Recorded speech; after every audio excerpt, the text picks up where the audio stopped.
good afternoon, good evening, or good morning, wherever, whichever time zone again you are logging in from. But Singapore, good afternoon to you all, and from Southeast Asia. So this is the second webinar of the series hosted through the National University of Singapore Environmental Research Institute, or NERI. And NERI webinars are more showcasing the R&D efforts and commercialization efforts, some of the initial IPs and how they are being used by the industries will also be shared in the later seminars. We had started with the first seminar yesterday, which was in urban farming and food security context, with an angle of including sustainable practices and nature-based solution. That same theme is continuing into today's talk or the webinar. We had a very interactive webinar session yesterday, so I'm looking forward to yet another interactive session today. And the theme of sustainability continues on how certain waste streams can be identified, which are present in any given particular environment or region. In this case, you will see which waste stream is being used for urban food production to meet the national targets for the leafy vegetable production. Okay. Today's speaker is Dr. Tan Wee Kee. Wee Kee is a PhD and a graduate from the National University of Singapore. You would have read about her very, very promising and exciting career she has had.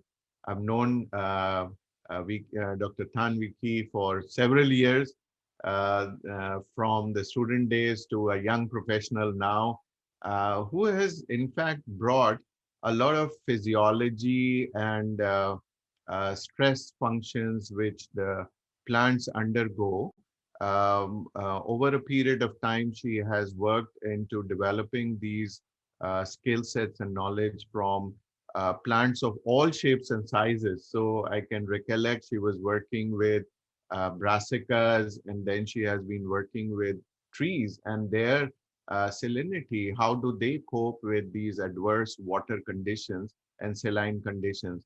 And which is now, I think she is coming back full circle, bringing her ecophysiology expertise in addressing how we can use these nature-based solutions to keep the inputs to be minimal and grow the outputs. And that's the underpinning theme that you will see running through her talk today. I won't take more time, and the rest of the bio is already on the web. Please go through that. She is a prolific researcher, publishing in all levels of science. So with that, I will stop here and pass the presentation opportunity to Dr. Tan Wee Kee. Welcome, Wee Kee, and it's all yours. You can start by sharing your presentation. Okay. Many thanks, Prof. Sanjay, for the excellent introduction. So let me share my slide now.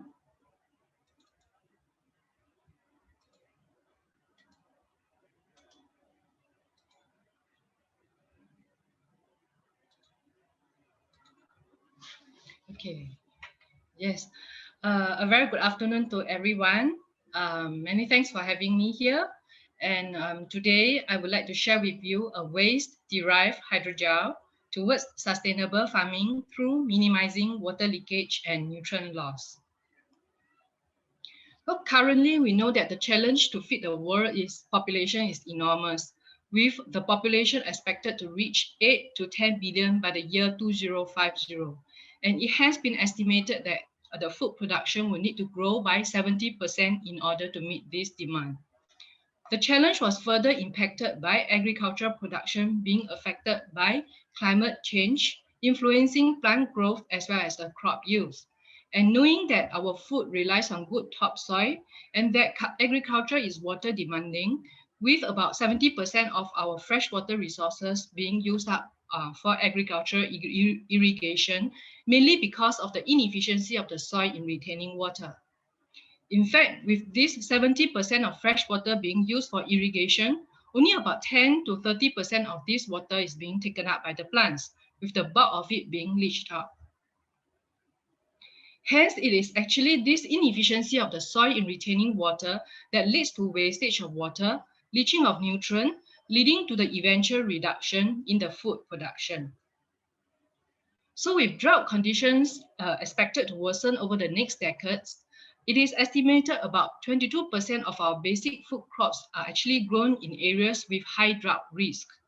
Hence, it is even more important to ensure better efficiency of the soil in retaining water so as to meet the increasing demand in food production.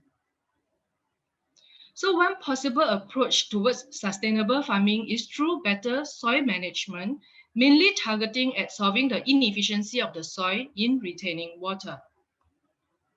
And in this aspect, one possible way is what we can do is actually through the use of soil supplement or conditioner that can help in preventing the excessive water leakage from the soil. And many of these materials are super absorbent polymers, and these materials are actually hygroscopic and have the ability to imbibe water that is hundreds of times higher or heavier than their original weight. However, many of these materials actually are non-renewable and petroleum-based. So with the increasing emphasis on environmental sustainability, many are actually looking for greener bio-based materials as an alternative source for developing super absorbent polymers. So our team has developed a bio-based super absorbent hydrogel made from food waste, or more specifically okara, more commonly known as soybean residue, that can be used as a soil supplement. We call this hydrogel InnoGro, and the conversion of hydrogel, the okara to InnoGro, is a patented technology. And this hydrogel has a water absorbency of 150 to 400 times in water.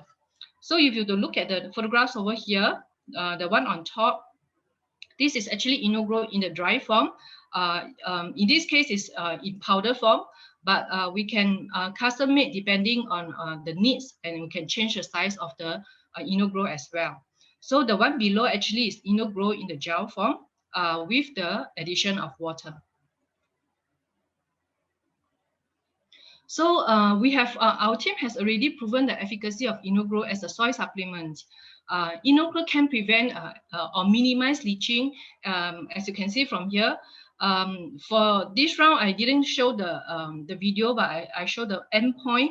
What you can see now is on the left is without InnoGro. The one on the right is with InnoGro. Same soil substrate, same volume of water added at the same time.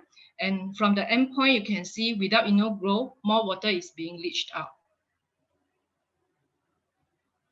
And in fact, we have also done some calculation by incorporating about 5% of InnoGro in the growing substrate, this actually can prevent leaching by nearly 30%. So to determine the efficacy of InnoGro in plant cultivation under water-limited conditions, we work on green leafy vegetables, such as choy sum, a commonly consumed vegetables in Singapore. For today, we will focus on this particular variety, and I will share with you our results. So we grew these plants in potting mix containing InnoGro and compare against those without. Okay, let's have a look. So under water limited conditions, that means these plants were watered only 2 times, once at the transplanting stage and another time just before harvesting at day 30. So once this is done, we harvested the plants for endpoint analysis. So what you see over here are representative photos of trisam grown in potting mix with and without InnoGro. The one on the left is the control where we didn't add any InnoGro in the potting mix while we grew them. And followed by 3% or 5% of the InnoGro being added to the potting mix, and the plants will grow there under water limited condition. So from here, you can see incorporation of the hydrogel InnoGro in the growing substrate can improve plant growth. You just need to compare from left to right. You can see the plants on the right actually are much bigger. So besides looking at the photographs, let's look at some quantitative data. First, look at the relative growth rate, or RGR. From here, you can see the box plot. On the left is 0, which is the control without any InnoGro addition, followed by 3 and 5% of InnoGro supplementation in the potting mix for the plants to grow. And you can see there is an increasing trend. By looking at here, you can see significantly higher growth rate could be observed for plants that were grown supplemented with InnoGro in the concentration of 3 to 5%. And results are actually significant. We also look at the yield, because we are working on vegetables, so the yield actually is important.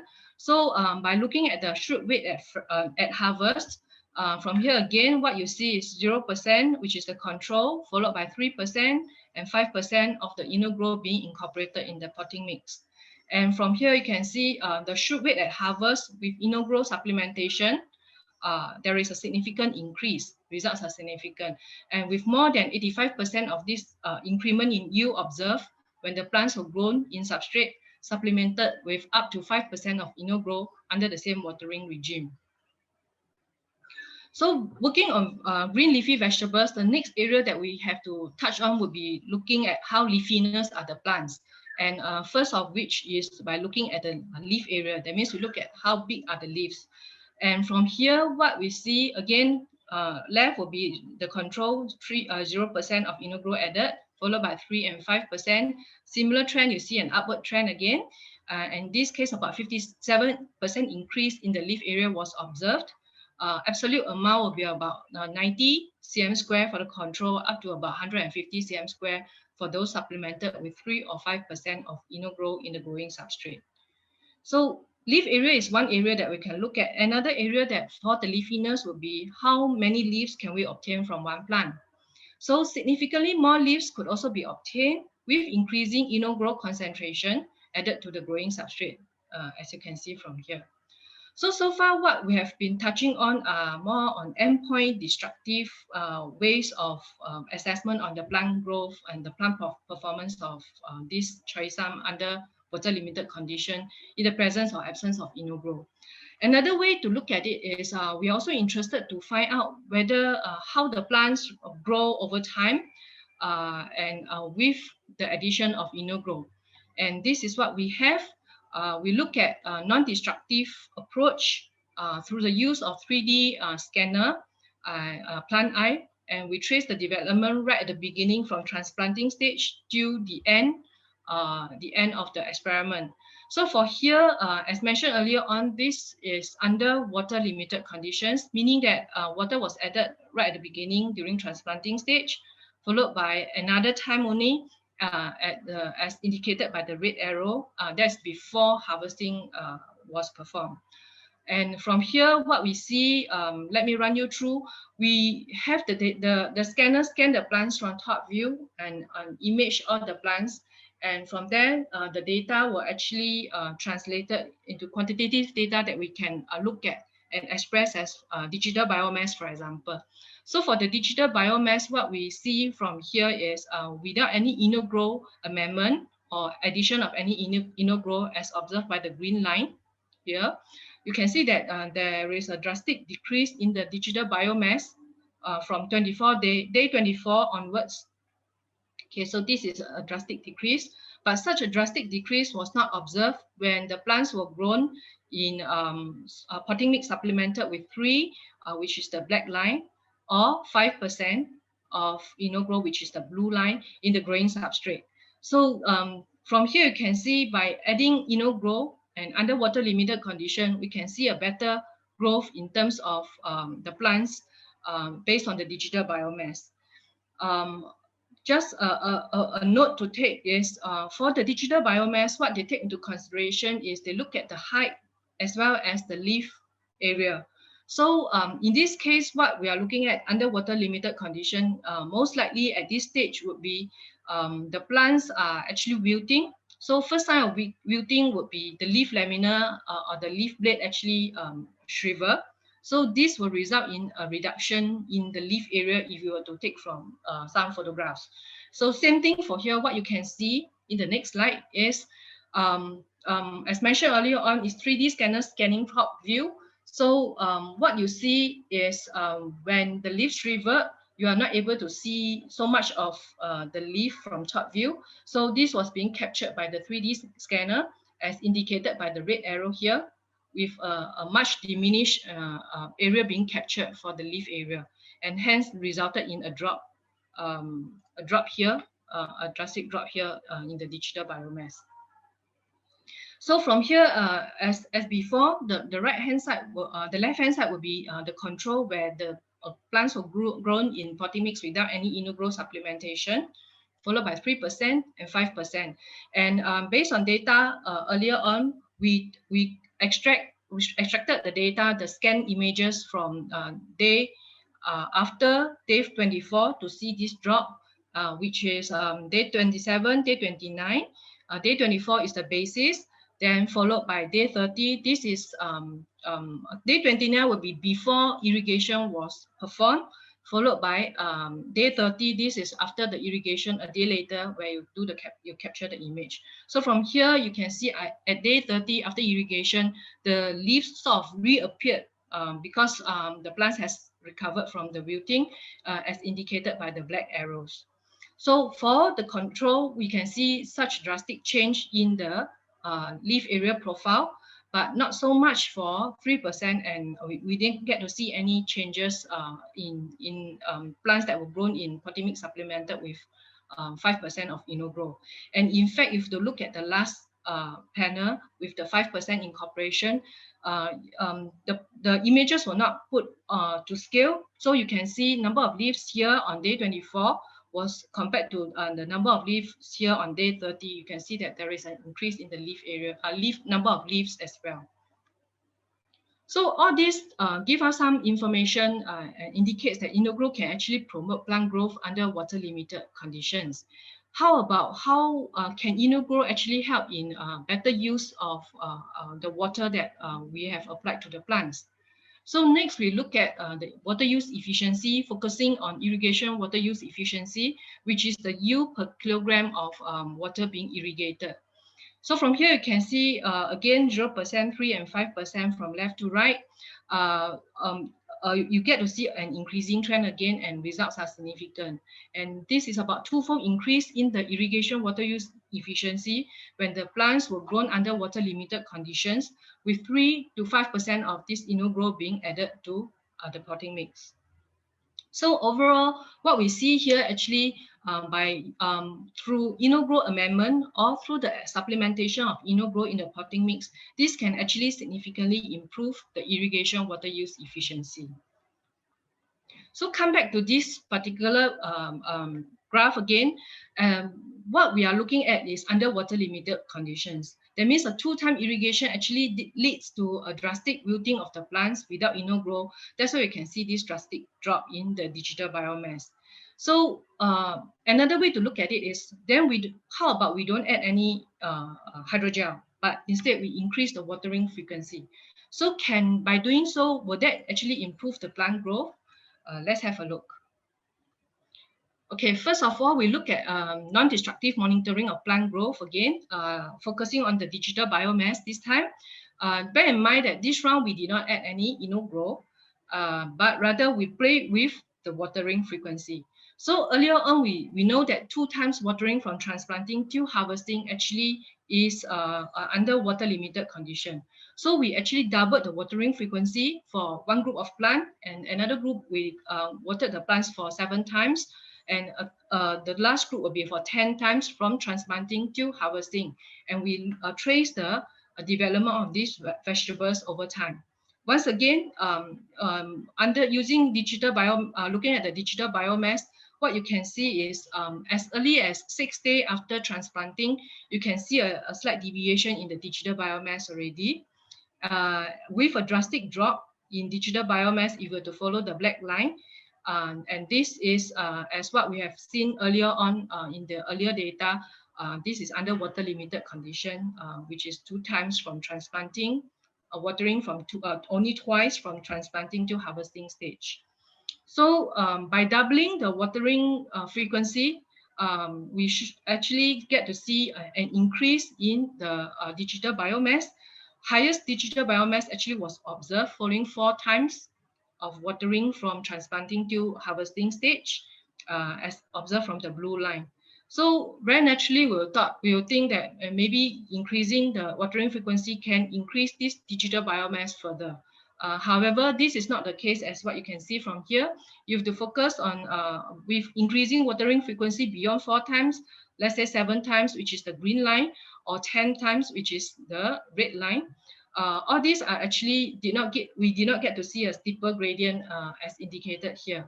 And in fact, slowest growth was actually observed for plants that were actually irrigated 10 times from transplanting to the harvesting stage, as observed by the red line here. Okay, so this is the non-destructive one. That means we monitor the plant growth. We also want to see some quantitative data.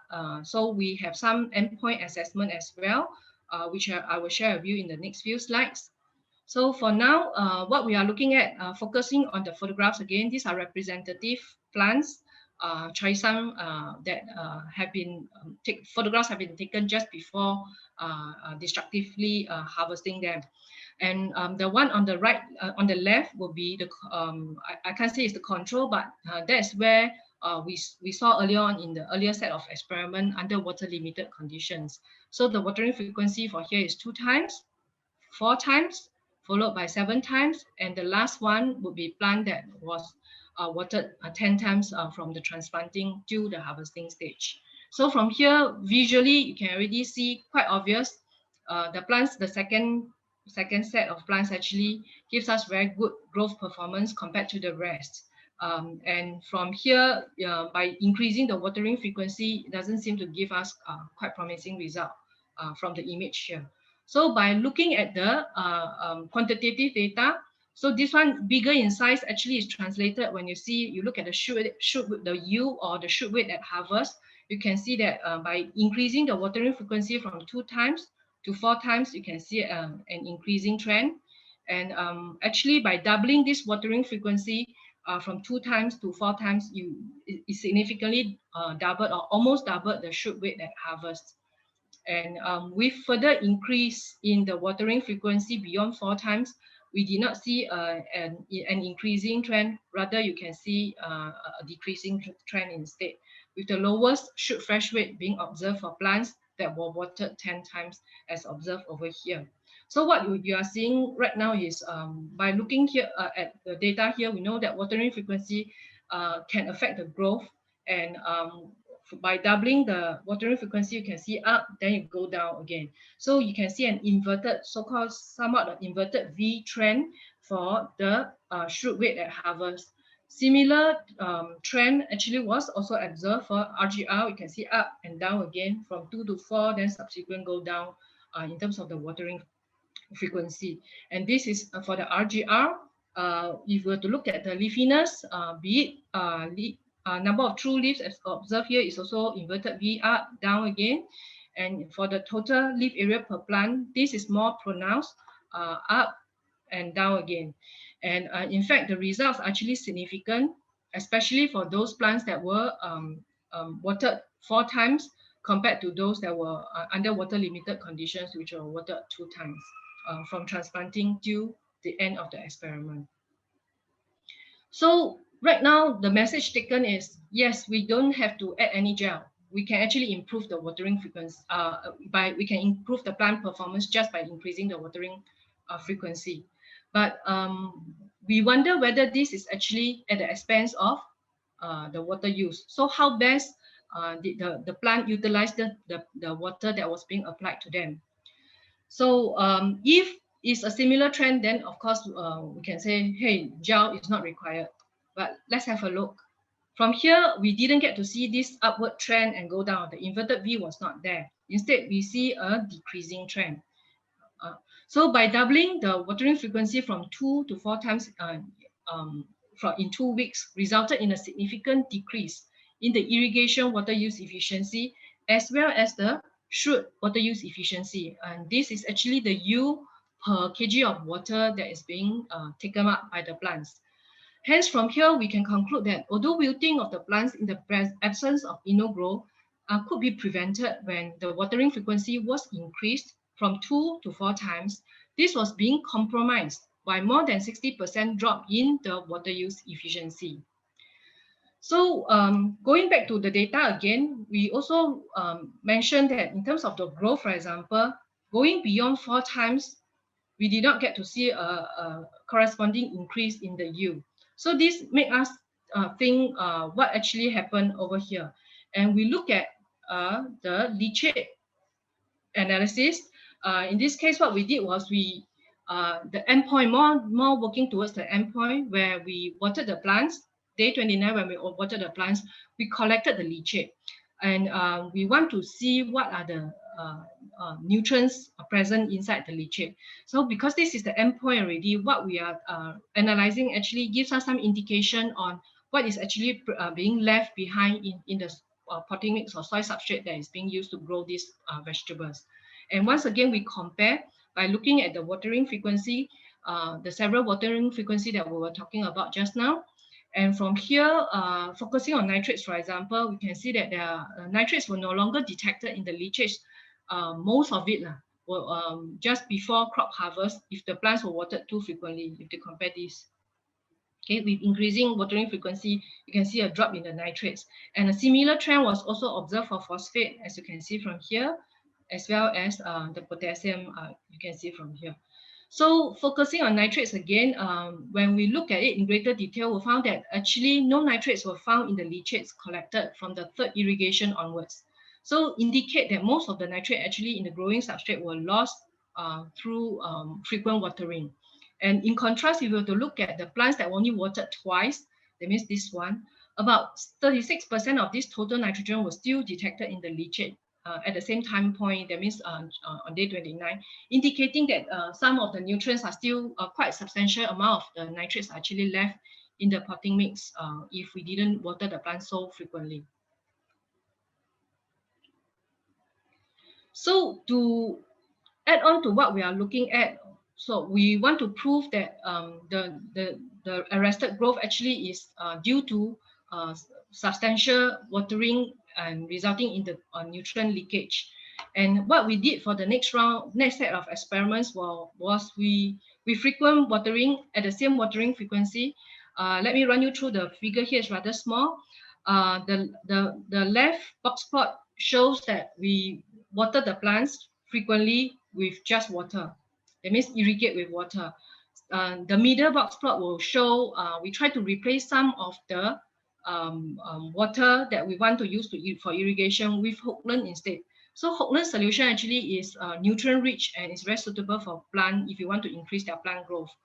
And for the last, the third box plot actually is to show total replacement of water. So instead of every time you add water to the plant, you add Hoagland solution. So all three are done with the same watering frequency. And for the first panel, we'll be looking at shoot weight at harvest, followed by RGR. And the middle panel will be looking at the leafiness of the vegetables, be it total leaf area as seen here, or the number of true leaves, all give us an increasing trend, telling us that by replacing the irrigation medium with Hoagland solution in place of water can actually improve the plant growth. And this was also reflected when we do a non-destructive monitoring of the plant growth, as you can see from this fifth panel, where the black one would be totally irrigation with water. Every time you just add water when you want to irrigate the plants. And the blue and green would be either partially or fully replacement of the irrigation medium with Hoagland solution. So you can see actually it's, the gradient actually is very steep, indicating that the digital biomass is much higher compared to those that were just irrigated with water alone. And this increase in growth was not compromised by the irrigation water use efficiency. We didn't get to see a drop. The last panel showed that by replacing the irrigation medium with Hoagland solution in place of water, the irrigation water use efficiency still go up.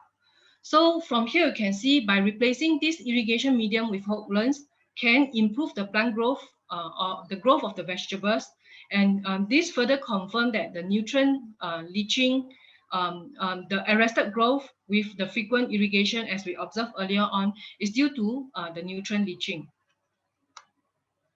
So coming back to InnoGro again. So from here, we can gather some information on how InnoGro works.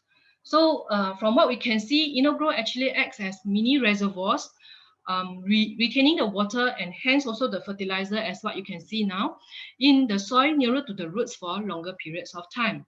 Since because this hydrogel helps in minimizing leaching, and the plants can actually stay hydrated longer in the presence of InnoGro. As this is especially important as this will increase the survival rate of the plants under drought conditions or during dry spells while waiting for the next rainfall. So imagine if you have the InnoGro in, the plants can stay alive while waiting for the next rainfall, and hence with the plants can thrive, and this will increase the survival rate of these plants. And from our results, we can also see that by minimizing the watering and with the use of InnoGro, it retains or you lock the nutrients in the potting mix, and hence these nutrients can be further tapped on by the plants, encouraging the plants to grow better in the presence of InnoGro.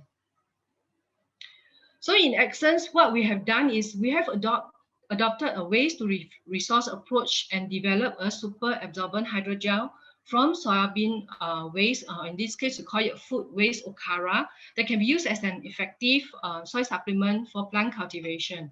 And as demonstrated, what I have shown you so far, InnoGro contributes towards sustainable farming through minimizing water leakage and nutrient loss.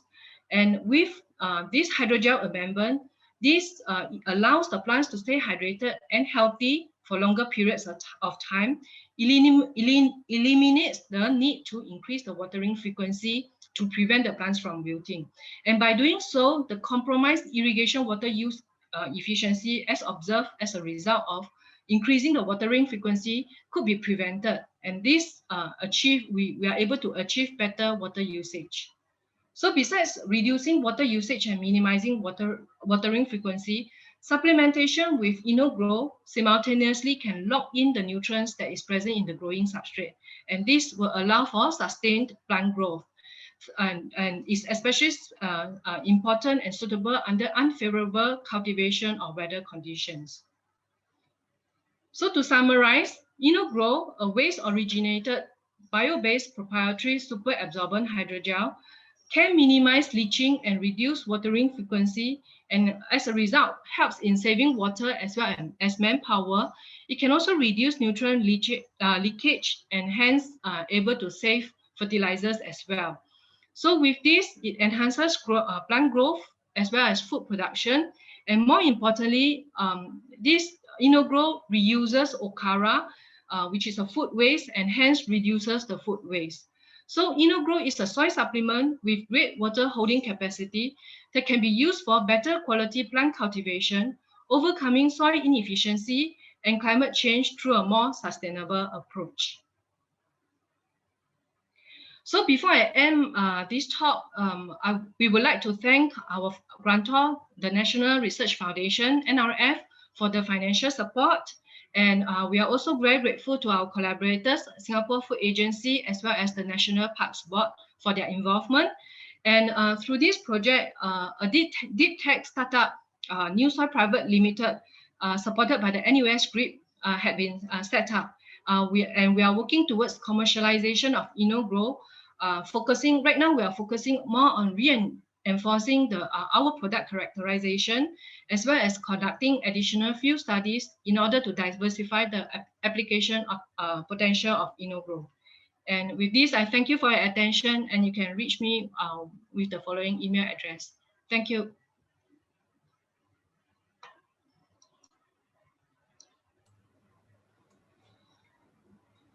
Thank you, Dr. Tan Vicky. It was a very enlightening talk, very deeply embedded in core science, which supports that how you can develop some sustainable practices for urban farming vegetables. So this is a very useful technology for people who might be growing directly leafy vegetables, so it will be of direct impact for them.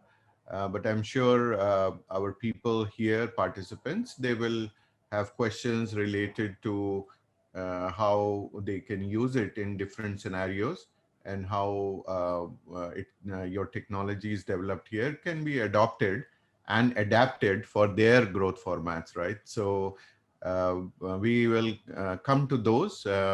And before coming to those, I'll go to the Q&A sessions.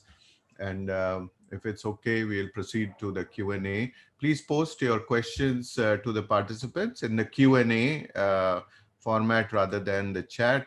So we will start looking at the questions. Yeah. So the first question is, how is the InnoGro mixed with the soil? So it's understandable. You have a hydrogel. How do you ensure uniform mixing? Uh, Same. Another aspect of the question is InnoGro purely just soya waste, or there are other ingredients also? So there are two parts to this question. Okay, thanks for the questions. InnoGro, as mentioned earlier on, is a soil supplement. So it is not a total replacement of the soil, but rather we have to mix the InnoGro with whatever growing substrate that you are growing on for the plants. So coming to the next question, we make use of soil waste, that means the soybean waste. But this is one of the component that we use, and we need to go through some process in order to convert this soil waste to the hydrogel. Yeah, I Hmm. hope I have answered your question. Yeah. Yeah. I understand that Dr. Thanviki and her team had actually spent a fair bit of time. This is a collaboration with material scientists in the team Yes. also, Mm. and they had spent a fair bit of time optimizing this. So this is a very relevant question. Mm. Uh, we'll move on to the next question, and that is on, do we need to water plant if we use InnoGrow? Um, okay, for the plants actually still need water. It's just that by using InnoGrow, we try to solve the problem of the inefficiency of the soil in retaining water. So a one-time addition, for example, most of the soil wouldn't take up all the water. It will just leach out. But with InnoGrow added, this InnoGrow can trap the water inside the soil instead of being leached out. So with that, more water volume actually is in the potting mix, and as a result, the plants can tap on this longer, and you do not have to water it so often. So eventually, you still need to do a watering, definitely. Yeah. Yeah.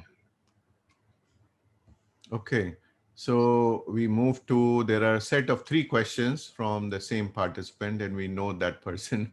I so so the first one is water frequency here means watering weekly. So is that uh, what you mean by water frequency? it's just a general term, so it depends. Like I said, 2 times watering frequency. That means from transplanting till end, I only watered the plants twice. So if it's 4 times, that means from transplanting till the end point, I watered 4 times. So that's the watering frequency that I'm referring to. Yeah. Yeah. The second next question is, so 5% InnoGrow is the maximum we can add? Okay, this one actually depends on the soil substrate. So it depends on how efficient are the soil in retaining water, and how from there we have to do some optimization to determine the concentration of the InnoGrow to be added. Yeah. Yeah. So, Okay, and then the third of the three questions is, did you add any fertilizer during plant growth? okay, for today's sharing session, what we did was we have been using potting mix that have nutrients already added to the potting mix. So for this round, we did not add any further addition of fertilizer.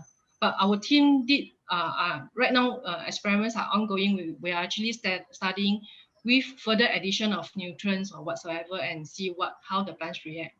Yeah. Yeah. Right. Okay. So, uh, before we go to the next question, is just a comment that for our participants here, that if we think about the footprint from agriculture, right, the runoffs from the other inputs, especially the chemical inputs, they will run off in wherever the water is running, right, because these will be in soluble form.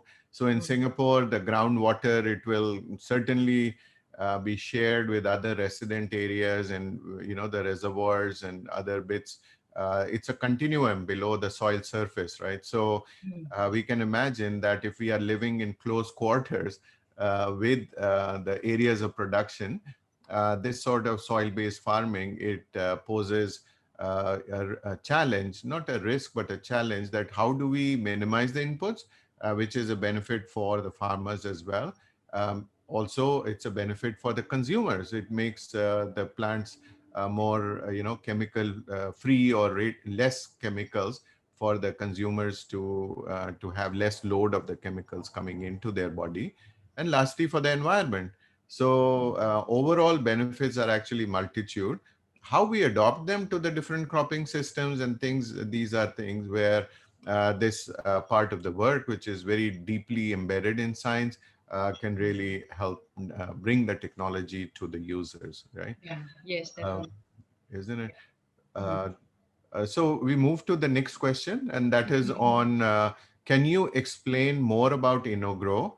I was attracted by the title. Yeah, the title is very interesting, waste-derived hydrogel. Yeah. And you mentioned initially only in one place Mm. how it is derived. This I'm looking for more description on the InnoGro to understand how environmentally friendly it is. So if you can Uh, elaborate on this aspect. Okay, thanks for the question. InnoGro mainly is we make use of okara. So okara actually is a soybean waste. That means from tofu industry or soybean milk industry, they use the soybean and they press it out to get the whatever liquid from the soybean paste. So whatever is left, that is the okara. And with that, we use that as one of the components that we through our engineering team, they did it and convert this into a hydrogel, a super absorbent hydrogel. So the conversion is 100%, that's zero waste, meaning that whatever you use for the okara that is being used up is totally converted into a hydrogel. So environmental friendly, of course, we are helping in the sense that there's a circular economy. We try to make use of the waste and make it into something very useful for the plants without throwing away. If not, all this okara would need to be disposed of. And I understand that this okara actually is highly perishable. They need to be disposed of on a daily basis. And in Singapore context, it's actually by the tons. So by doing that, we are actually helping relieving the stress from the tofu industry, for example, getting the okara out and use it. Environmental friendly, as we have also done some studies, we find that because this is okara, eventually it will be degraded as well. So this part that we do play a part in the sense in terms of the environmental friendliness. Yeah. If I might add, your team is already doing work on from reusing the soil, which was previously with the Mm, Okara. mm, You might be able to reuse next time and optimize it till the mm, biodegradation of the gel mm. brings down the levels, then you can top up. So those kinds of Yeah. studies are Yes. also Yes. ongoing. Yeah. Yeah. Definitely. Yeah. Yeah. Right. Great. So hopefully you got more information on this Mm. uh, Over time. in the Yeah. process. Yeah. Yeah. Okay. So next, have you studied the biodegradability? We just talked about Yeah. Yeah. of the Yes. InnoGro hydrogel. Yeah. So yeah, this We we did know this some as well. in-house. This Yeah. participant. Yeah. Correct. Yeah, our team members actually did some in-house quantification assessment of the hydrogel over time, and we do see a drop about close to about 50% in half year kind of quantum. So yes, in terms of biodegradability, we can see that. Yeah. We are also looking at as this hydrogel becomes available, it also becomes available to the microbes living in Yes. the soil. Mm. So there is another part of the team looking Mm. at the effects on the soil microbiome Yeah. effects as well, and they will also play because the biodegradation is happening through them. So this is a very multidisciplinary team. As we move to the next question. Are there any limitations to InnoGro not effective in colder climates? So that's an interesting Yeah. question. Yes. I will look At this forward to your moment, answer. yeah, maybe we couldn't answer this part at this moment, but definitely it will be very interesting for us in the near future to have a look. Yeah. Yeah. Mm. Yeah, what would be, I mean, just related to that question, what would be the Mm. freezing point for the hydrogel? Because in colder climates, there will be, times when the soil will go into the freezing mode. So Yeah. what will happen because of the freeze thaw Mm. to the hydrogel? So maybe some question to bring back to the team. Yes. Yeah. Thanks for that. Yeah. Yeah, it's a new angle to think. Next question. How is the efficiency? It's a very healthy interaction going on. Good. So, how is the efficiency of InnoGrow compared to other commercial water holding products, gel like, selling at Mm. neighborhood shops? Okay, we didn't do an apple to apple comparison. What we compare are more on others more commercially available products, focusing mainly on their water absorbency capability. So this particular one that you're mentioning, we didn't check on the water absorbency capability. So I'm not too sure how well, but in principle, this kind of hydrogel are all able to retain the water in the potting mix if you were to add in onto it. Yeah. Yeah, 3 to 4 times by weight to absorb water Mm. is already a very, very good water, holding capacity. Mm. And the downside for the commercial products, which Dr. Tan mentioned earlier, is that they're all petrochemical based, Yes. right? So all the Correct. diaper things and all that, Mm. Mm. Those um, are actually more non-renewable lah, so to yeah, speak. very non-renewable. So, and the future is with these kinds of renewable approaches, right? So Mm. do need to keep bear that in mind. Mm. Is InnoGrow biodegradable? Do we need to remove it from the soil after a certain number of uses? So I think Mm. most of it has been answered, Yeah. right? We have answered earlier on that in terms of the biodegradability. Yeah. Yeah. Mm. So we will move to the next one. What is the advantage of using hydrogel over hydroponics? Oh, okay. Interesting Actually, question. this is a very good question. We are also thinking along the line, because right now we kept saying that the hydrogel is a soil supplement, but we are also thinking along the line, can it be a substrate that can be used in hydroponics? So right now we know that there have been used different types of substrate for hydroponics just to hold the plant. So in the future, we are also hoping that the InnoGrow that we have, a modification from it or whatsoever can play a role in hydroponics as well. Yeah. Yeah. So the interesting bit there, what I see from a plant science point of view, is that Mm. in hydroponics, the nutrients they diffuse around the roots very dynamically. They will come by the nutrient molecules and then flow by, right? Or they will just be sitting there in a rather different concentrations in a very dynamic aspect because roots will take up, utilize, and then more things will come in. Whereas in a gel, it slows things down. It is there, it is holding that together in a very small format for the plant. Just like what you have in soil, things happen at a much slower rate, right? So the nutrient availability of the same molecule over the plant cells, it remains for there for a very long time because nutrients are absorbed on the roots and on the soil particles and therefore processes have different dynamics. And hydrogel brings this closer, these dynamics closer to a soil-like condition. So there are reasons why this needs to be tested from a technical point of view as well. But good question. Yeah. Yeah. So next question is, thanks for sharing. I understand that the InnoGro hydrogel is also made from polyacrylamide and Okara particles. How significant is the Okara particles in the function of the hydrogel? Okay, this one is more towards that we make use of the characteristic of the Okara, where there are some side chains that can be used to be cross-linked, and by in doing so, we can make it into some matrix that can are able to hold the water. So to hold the water there, rather than when you mix with the soil, water can be hold using this Okara derived hydrogel and retain the water in the soil for the plants to tap on. Yeah. Yeah. So we have another question. So before going there, I think your team, the material scientists in your team, have Mm. also been looking at instead of polyacrylamide, some other versions which would Mm. also be more eco-friendly, right? Yeah, we have also made some modification along the way, such that because I do understand that some people are more concerned on the polyacrylamide. So we along the way, actually, we have made modification already to do away with this particular chemical. Yeah. Yeah, thanks. We'll move to the next one, also related to Okara. What is the composition of InnoGro?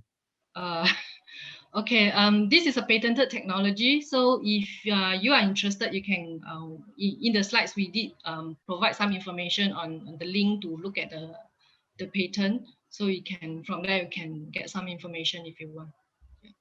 Yeah. Is as the word hydrogel conveys, it is a complex, polymer Polymer, yes. starting from Okara, but Okara is a heterogeneous, matrix to start Mm. with. Mm. Uh, so, okay, then we go to the next question. This InnoGro mainly targets on soil-based production. Can we use it in substrate-based hydroponics? So in some ways you touched upon this, right, Dr. Yes. Mm. Right? Good. So I hope that was sufficient, the previous response. Mm. In this question, next one is, hi, as it was mentioned that the InnoGro is an inherently hygroscopic material. Could you elaborate on how the moisture is taken up by the plants from the soil or InnoGro mixture? Furthermore, does the InnoGro actually exhaust its moisture content over time? So there are two parts. Mm. How is the moisture taken up by the plants from the soil InnoGro mixture? And Mm. secondly, does the moisture content kind of gets exhausted over time? Two parts. Okay, maybe I answer the second part first. We started from dry form. So when you add the water, water will be absorbed. So it has very high water absorbency. So water will be retained in this matrix. And with time, either evaporation or if the plants were to tap on these resources, eventually the water will be taken up by the plants through the roots, for example. So of course, eventually you'll be exhausted, and with further addition, you will swell up again. And this is an ongoing process. It's not locked in the mainly is to that will answer the first question, the first part, because it's not locked inside the hydrogel, but it's just act as a reservoir for the plants to tap on. If not, the water will be leached out. So by retaining the water in the soil through this matrix, the roots can still tap on the water as and when it is required. Yeah. Yeah. Yeah, always it's a competition for water molecules between the hydrogel and the roots. So the roots have very strong capacity to take in water. You can imagine some of them live in rocks where only few drops become available. They still can pick it up and use it. So roots have this amazing capacity. And there's a lot of very elegant work on root biology that is working on these pressures and roots. Roots can, you can imagine they can break the foundations of homes, right, of buildings. So they are very, very strong, and their functioning ability to pull in water is also strong. We move In to order to another, survive, they yeah, have to do that now. The survival of the fittest one. So the plants are very, very smart. They can know where to tap on the water resources for yeah. themselves. In fact, water availability shapes where the roots will grow. Correct, correct. So, So if you to look, actually, we also found that the roots can be found in and entangled inside the gel already. So they know where are the water sources. So they actually just go embedded in the gel and take the water from there. Yeah, roots are actually growing towards there. yeah. And next question is, have you looked at using InnoGro for for slow release of fertilizers? Yes, our engineering team right now are actually working hard on this part. Hopefully, we have more information to share in the near future. Yeah. Yeah. So this gel indeed is a slow release format, right?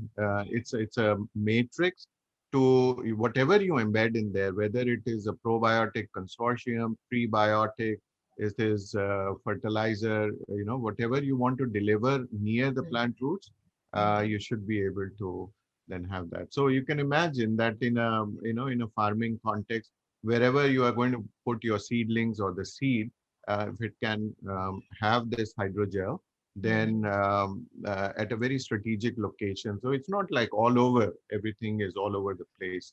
Yeah. So that's the concept coming. Mm. All right. Next is, we're just in time, we'll have to make it quick. Is the Mm. InnoGro in powder form? When you apply it, will it be mixed with soil directly as powder? Or will it be converted into gel first, then mixed with soil? Is there any comparison between InnoGro with other gels such as Agro's gel? Uh, okay. Either way, I would think it's okay. It's more towards on your preference and in terms of convenience. So one way, of course, you can add water to the gel, the powder form first, make it to a gel and mix with the soil. Another way is because with the powder it's lighter, maybe it's easier to handle. Also, you can mix with the soil, then you add water. So either is okay. So with regards to the agarose gel, we at this moment we didn't really do any direct comparison with this particular gel. Yeah. Yeah, So agarose gel, likely I think they need to heat up. Then it's more for tissue culture, if I'm not wrong. So you have to heat it up to get to it into a gel form. But for InnoGro, we don't really have to do that. We just need to add water and it becomes a gel form already. So I yeah, think a little bit different. Yeah. yeah. Yeah, that's a very important distinction. Mm. Agro's needs activation by warm water. Yes. Yeah. Yeah. So, all right. So we have come to the last minute, few last seconds. So I'll use this opportunity to thank both the speaker who has really bridged what the industry needs with a new deep tech, brought it into commercial world. So thank you, Dr. Tanviki, for this Thanks. wonderful Yeah. Thanks for combination. having me here. Yeah. Yeah, it's our pleasure. We Mm. hope to connect you with many potential users, and for the participants that for this very engaging, very relevant question. So Mm. it also gave us points to think about. So I'm sure it is very exciting for Dr. Tanviki as well. Mm. uh, Okay. so thank you for your time. Thanks. Thanks.